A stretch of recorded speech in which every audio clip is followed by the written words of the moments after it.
शांति 29 दिसंबर 2024 प्रातः मुरली ओम शांति अव्यक्त बाप दादा रिवाज 31/12 मधुबन। आज की मुरली से बाबा ने टाइटल दिया, इस नए वर्ष में सर्व खजाने सफल कर सफलता मूर्त बनने की विशेषता दिखाओ। इस नए वर्ष में सर्व खजाने सफल कर सफलता मूर्त बनने की विशेषता दिखाओ।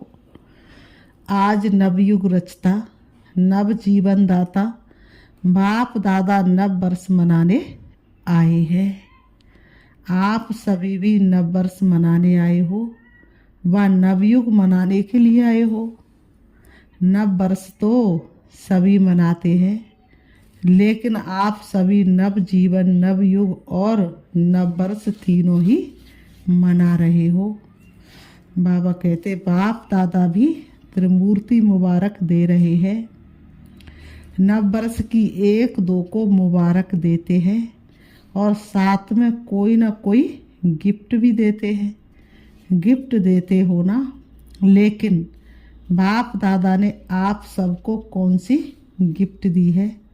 गोल्डन दुनिया की गिफ्ट दी है।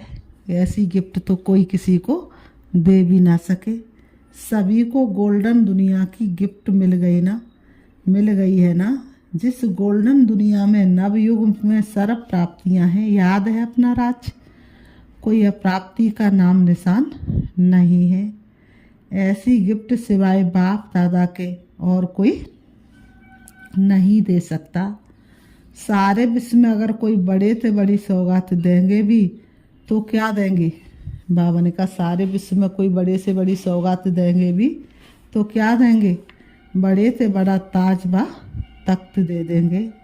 जब स्थापना हुई थी, आगे आगे बैठे हैं स्थापना वाले, तब आदि में ही ब्रह्मा बाप बच्चों से पूछते थे कि अगर आपको आजकल की कोई भी रानी ताज और तख्त देवे तो आप जाएंगे?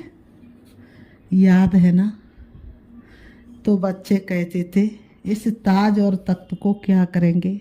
तो बच्चे क्या कहते थे? बाबा इस ताज और तख्त को क्या करेंगे? जब बाप मिल गया तो ये क्या है? तो इस गोल्डन वर्ल्ड की गिफ्ट के आगे कोई भी गिफ्ट बड़ी नहीं हो सकती। कई बच्चे पूछते हैं वह क्या क्या प्राप्ति होगी? तो बाप दादा कहते प्राप्तियों की लिस्ट तो लंबी है, लेकिन सार रूप में क्या कहेंगे? अप्राप्त कोई वस्तु नहीं जो जीवन में चाहिए, वह सब प्राप्तियां होंगी। तो ऐसी गोल्डन गिफ्ट की अधिकारी आत्माएं हो। अधिकारी है ना, डबल विदेशी अधिकारी है, हाथ हिलाते हैं। सभी राजा बनेंगे तो इतने तख्त तैयार करने पड़ेंगे। बाप दादा कहते हैं वह तख्त तो तख्त है, सर्व प्राप्ति है, लेकिन इस संगम युग का स्वराज उससे कम नहीं है। अभी भी राजा हो ना, प्रजा हो या रॉयल फैमिली हो, क्या हो, एक ही बाप है जो फलक से कहते हैं कि मेरा एक एक बच्चा राजा बच्चा है। बाबा कहते राजा हो ना? तो बाबा पूछते तुम राजा हो ना? राजयोगी हो कि प्रजा योगी हो? इस समय सब दिल तख्त नसीन स्वराज अधिकारी राजा बच्चे हैं। इतना रूहानी नशा रहता है ना, क्योंकि इस समय के स्वराज से ही भविष्य राज्य प्राप्त होता है। यह संगम युग बहुत बहुत बहुत अमूल्य श्रेष्ठ है। संगम युग को बाप दादा और सभी बच्चे जानते हैं। खुशी खुशी में संगम युग को नाम क्या देते हैं? कौन सा नाम देते हैं? मौजों का युग। क्यों? यहाँ संगम जैसी मौज सारे कल्प में नहीं है। कारण परमात्मा मिलन की मौज सारे कल्प में अब मिलती है। संगम युग का एक एक दिन क्या है? मौज ही मौज है। मौज है ना? मौज है, मूंझते तो नहीं हो ना।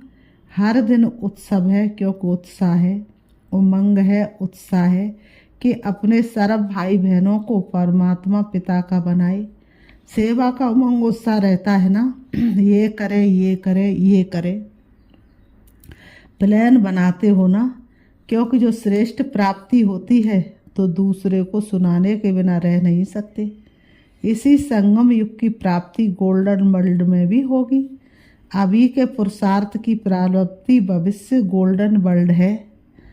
तो संगम युग अच्छा लगता है या सतयुग अच्छा लगता है? बाबा पूछ रहे क्या अच्छा लगता है, क्या अच्छा लगता है? संगम अच्छा है ना। सिर्फ बीच बीच में माया आती है, थोड़ा थोड़ा कभी कभी मूझ जाते हैं। कई बच्चे सहज योग को मुश्किल योग बना देते हैं। है नहीं लेकिन बना देते हैं। वास्तव में है बहुत सहज, मुश्किल लगता है। जिसको मुश्किल लगता है वह हाथ उठाओ। सदा नहीं, कभी कभी मुश्किल है या सहज है।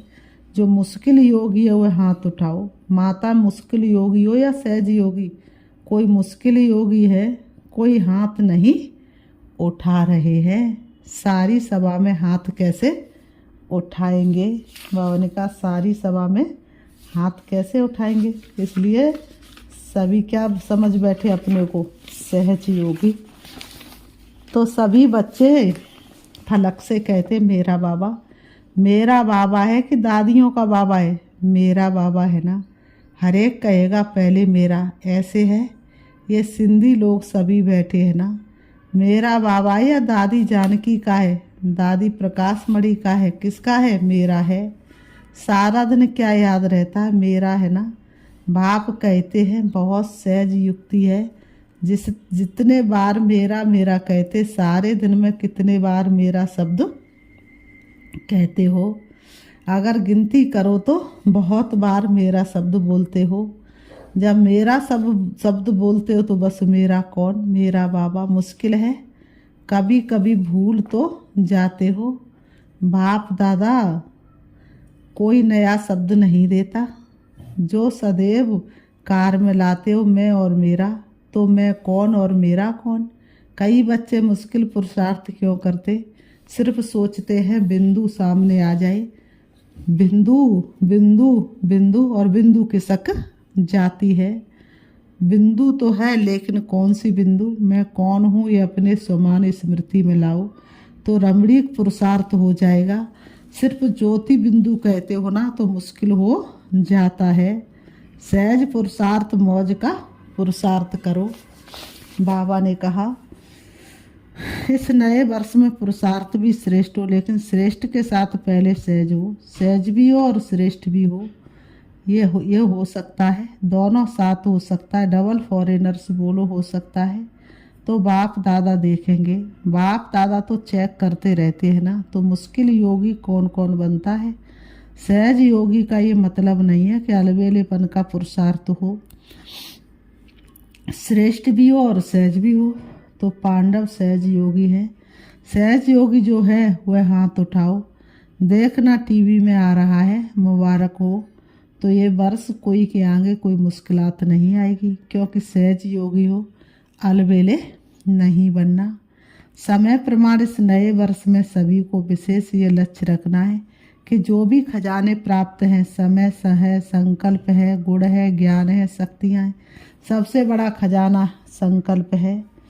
श्रेष्ठ संकल्प, शुद्ध संकल्प, इन सभी खजानों को हर रोज सफल करना है। खूब बांटो। दाता के बच्चे मास्टर दाता बनो, खूब बांटो। क्यों? सफल करना अर्थात सफलता को प्राप्त करना। तो यही इस वर्ष की विशेषता सदा कायम रखना। सफल करना है और सफलता है ही। सभी कहते भी हो ना कि सफलता हमारा जन्म सिद्ध अधिकार है अधिकार। तो सफल करो और सफलता प्राप्त करो। कोई भी कार्य करो, कोई ना कोई खजाना सफल करते जाओ और सफलता का अनुभव करते चलो। सोचो सफलता का अधिकार आप ब्राह्मण आत्माओं के सिवाय और किसका अधिकार हो सकता है? क्यों? क्योंकि बाप ने आपको सफलता भव का वरदान दिया है।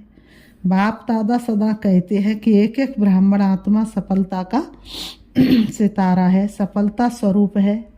सफलता के सितारे हो ना या मेहनत के सितारे हो, बाप दादा सभी बच्चों को सफलता का सितारा इसी स्वरूप में देखते हैं। याद है ब्रह्मा बाप ने आदि में कितने समय में सब सफल किया, अंत तक अपना समय सफल किया। चाहे कर्मातीत भी बन गए, फिर भी कितने पत्र लिखे। समय सफल किया ना, लास्ट दिन भी मुख से महावाक्य उच्चारण किए, लास्ट दिन तक सब सफल किया, इसलिए सफलता को प्राप्त हो गए। तो फॉलो फादर, वास्तव में संगम युग का एक एक संकल्प, एक एक सेकंड सफल करना ही सफलता मूर्त बनना है।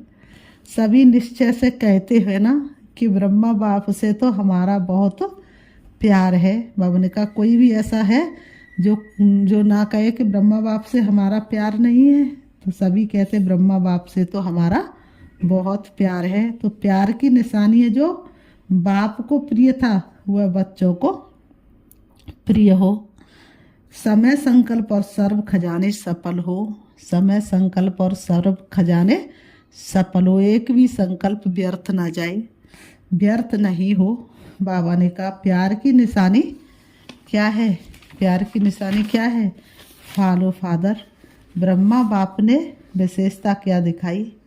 बाबा पूछते ब्रह्मा बाप ने विशेषता क्या दिखाई?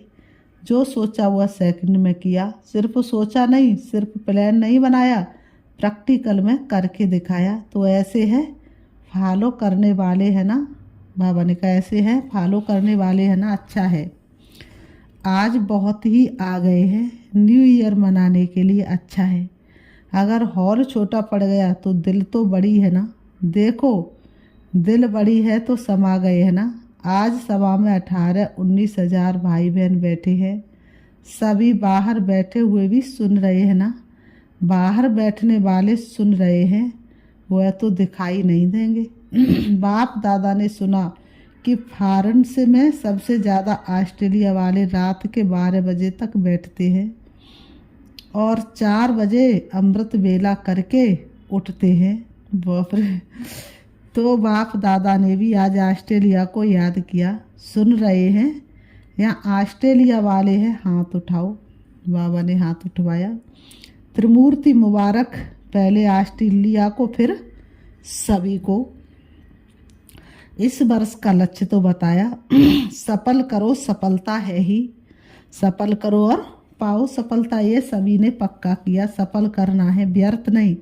संगम युग समर्थ युग है, सफलता का युग है, व्यर्थ का नहीं है। व्यर्थ में 63 जन्म समाप्त हुए, अब ये छोटा सा युग सफल करने का युग है। अगर समय सफल करेंगे तो भविष्य में भी आधा कल्प का पूरा समय राज अधिकारी बनेंगे। अगर कभी कभी सफल करेंगे तो राज्य अधिकारी भी कभी कभी बनेंगे। समय सफल की प्रालब्धि ये है, श्वास सफल कर रहे हो तो 21 जन्म ही स्वस्थ रहेंगे। चलते चलते हार्ट फेल नहीं होगी। किसकी हार्ट रुक जाती है, किसकी नलियां बंद हो जाती हैं, वह नहीं होगी। ज्ञान के खजाने को भी सफल करो, तो ज्ञान का अर्थ है सफल, तो ज्ञान का अर्थ है समझ। वहाँ इतने समझदार बन जाएंगे जो कोई मंत्रियों की ज़रूरत नहीं है। आजकल तो देखो शपथ लेते ही पहले मंत्रिमंडल बनाते हैं, वहाँ साथी होंगे लेकिन मंत्री नहीं होंगे। रॉयल फैमिली हर एक दरबार में बैठने वाले ताजदारी होंगे, रॉयल फैमिली कम नहीं होगी। बाबा ने कहा चाहे तख्त पर नहीं भी बैठे लेकिन मर्तबा एक ही जैसा होगा। इसलिए ये नहीं सोचो कि तख्त नसीन बहुत थोड़े बनेंगे, लेकिन आप लोग भी राज दरबार में राज अधिकारी के रूप में होंगे। आप भी राज दरबार में राज अधिकारी के रूप में होंगे। आपके सिर पर भी डबल ताज होगा और आपका पूरा अधिकार होगा। तो क्या बनेंगे? नंबर 1 या नंबर बार? क्या बनेंगे? नंबर बार बनेंगे या नंबर 1 बनेंगे? तो क्या करना पड़ेगा पता है? हिम्मत दिखाइए, बहुत अच्छा है। बाबा ने कहा हिम्मत दिखाइए, बहुत अच्छा है, लेकिन नंबर बनने के लिए पहले बिन करना पड़ेगा। कर रहे हैं ना, करेंगे ये नहीं कहना, कर रहे हैं। दूसरे भी सुन रहे हैं। आज सुना कि पुराने सिंध के ब्रह्मा के साथी बहुत आए हैं, हाथ उठाओ। छोटे बच्चे उठो, परिवार के परिवार आए हैं। अच्छा कोई कमाल दिखाएंगे ना? बाबा कहते कोई कमाल करके दिखाएंगे ना। क्या दिखाएंगे? मैसेज देंगे, वह तो कर ही रहे हो।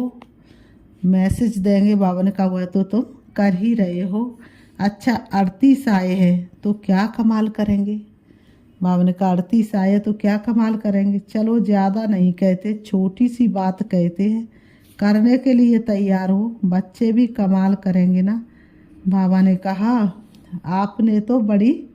बाबा ने कहा 38 लाख आए, पद्म पद्म गुड़ा मुबारक हो। 38 लाख बनाएंगे। बाबा ने कहा बच्चे भी कमाल करेंगे ना, 38 लाख बनाएंगे, पद्म गुड़ा मुबारक हो। अब आपने तो बड़ी बात बता दी, लेकिन बाप दादा छोटी बात कहते। वह एक एक एक को लाओ, लाना है एक एक को लाओ। बच्चे हैं तो बच्चों को लाओ, माताएं हैं तो भाई या बहन को लाए, लेकिन एक एक को एक लाना। ये ग्रुप देख लो, आप इसको गाइड करना, अगले साल लेकर ही आना, डबल ग्रुप लेकर आना। बाप दादा यही चाहते कि जहाँ से आदि हुई वहाँ ही प्रत्यक्षता होनी है। रहम आता है ना, ब्रह्मा बाप के देश के वासी हो तो देशवासियों से प्यार होता है ना। बाबा ने कहा तो देशवासियों से प्यार होता है ना। आपके पास खजाने बहुत हैं, गुणों का खजाना कितना बड़ा है, शक्तियों का खजाना कितना बड़ा है। तो गुणदान शक्तियों का दान करने वाले मास्टर दाता बनो। जो भी आए, चाहे संबंध में आए चाहे संपर्क में आए, लेकिन उनको कोई ना कोई गुण या शक्ति की गिफ्ट दे देना। कोई हाथ खाली नहीं जाए। और कुछ नहीं तो बाप के संदेश के मीठे बोल, वह बोल बोल भी गिफ्ट देना, वह मीठे बोल भी गिफ्ट देना। दुनिया वाले तो कोई भी उत्सव होता है ना तो एक दो को मुख मीठा कराते, लेकिन बाप दादा कहते हैं मुख मीठा तो करना ही है, लेकिन अपना भी मुख मीठा, मुखड़ा भी दिखाना। सिर्फ मुख मीठा नहीं, मुखड़ा भी मीठा। इतनी मधुरता जमा है ना, जो बांटो तो भी भरपूर रहो। और इस खजाने को तो जितना बांटेंगे उतना बढ़ेगा, कम नहीं होगा। तो इस वर्ष नोट करना, जो भी आत्मा आई उसको कुछ दिया, अगर सुनने वाला नहीं तो मीठी शक्तिशाली दृष्टि देना, लेकिन देना जरूर है, खाली नहीं जाए। ये तो सहज है ना, यह मुश्किल है। अच्छा 1 सेकंड में मन की ड्रिल याद है। हर एक सारे दिन में कितने बार ये ड्रिल करते हो, ये नोट करो। ये मन की ड्रिल जितना बार करेंगे उतना ही सहज होगी, सरल होगी, बनेंगे सरल योगी बनेंगे। एक तरफ मनसा सेवा, दूसरे तरफ मनसा एक्सरसाइज। अभी अभी निराकारी, अभी अभी फरिश्ता। ब्रह्मा बाप आप फरिश्तों का आह्वान कर रहे हैं। फरिश्ता बन के ब्रह्मा बाप के साथ अपने घर निराकार रूप में चलना, फिर देवता बन जाना। अच्छा चारों तरफ से बहुत बहुत याद प्यार, चाहे कार्ड के रूप में चाहे पत्रों के रूप में, बाप दादा के पास पहुंच गए हैं। बाप दादा जानते हैं कि हर बच्चा यही समझते मेरी याद बाबा को देना, लेकिन मिल गई है। याद प्यार देने वाले बहुत लाडले बच्चे बाप दादा के सामने हैं। इसलिए बाप दादा कहते हैं कि हर एक बच्चा अपने अपने नाम से मुबारक और दिल की दुआएं स्वीकार करे। आप सभी को भी नव जीवन, नव युग और नए वर्ष की बहुत बहुत पदम पदम पदम गुड़ा मुबारक हो और दिल की दुआएं हैं। याद प्यार और नमस्ते। बाप दादा ने सभी बच्चों को नए वर्ष की बधाई दी। चारों ओर के बहुत मीठे बहुत प्यारे बच्चों को पदम पदम गुड़ा न्यू ईयर की मुबारक हो। ये जो घड़ी बीत गई ये है विदाई और बधाई की घड़ी। एक तरफ विदाई देनी है, जो अपने में संपन्न बनने में कमी अनुभव करते हो उसको विदाई, सदा के लिए विदाई देना, और आगे उड़ने के लिए बधाई। बधाई हो बधाई हो बधाई हो। अच्छा ओम शांति। आज की मुरली से बाबा ने वरदान दिया, स्मृति को अनुभव की स्थिति में स्थित करने वाले नंबर 1 विशेष आत्मा भाव। स्मृति को अनुभव की स्थिति में स्थित करने वाले नंबर 1 विशेष आत्मा भाव। स्पष्टीकरण है, सभी ब्राह्मण आत्माओं के अंदर संकल्प रहता है कि हम विशेष आत्मा नंबर 1 बने, लेकिन संकल्प और कर्म के अंतर को समाप्त करने के लिए स्मृति को अनुभव में लाना है। जैसे सुनना जानना याद रहता है, ऐसे स्वयं को उस अनुभव की स्थिति में लाना है। इसके लिए स्वयं के और समय के महत्व को जान, मन और बुद्धि को किसी भी अनुभव की सीट पर सेट कर लो, तो नंबर 1 विशेष आत्मा बन जाएंगे। आज की मुरली से स्लोगन है, बुराई की रीस को छोड़ अच्छाई की रेस करो। बुराई की रीस को छोड़ अच्छाई की रेस करो। अच्छा, ओम शांति। ओम